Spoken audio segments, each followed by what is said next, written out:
Recruitment really matters in terms of management because it's the number of new individuals coming into the breeding population or the fishable population in any given year.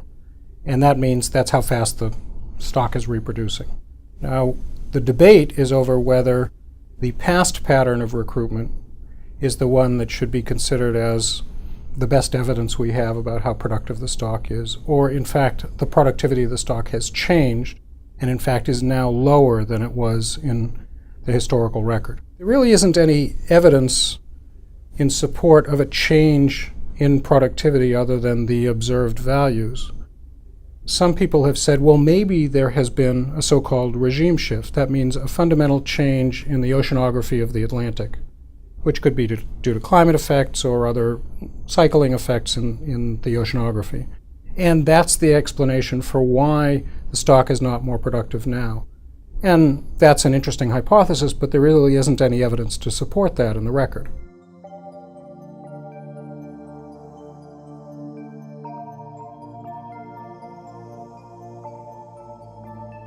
And are they equally plausible? No, not in my opinion. I think the SCRS took a simple compromise position saying, well, people have proposed two possible scenarios, so let's just assume they're equally probable, even though the evidence doesn't seem to indicate to me that they're equally probable. That was a politically convenient solution. In my opinion, if you do the simple analysis on the information that's available now, you would really reject the low productivity hypothesis as not likely.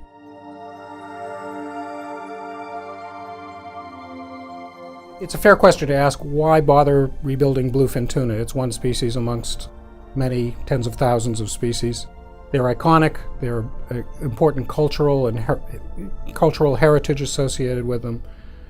They have clearly been overexploited. I don't think there's any question about that. They clearly are at lower levels than they were before, and if they are rebuilt, we recover that both cultural heritage and economic benefit. And so it makes sense to me that the management action should strive for that recovery, not just assume we can't do any better.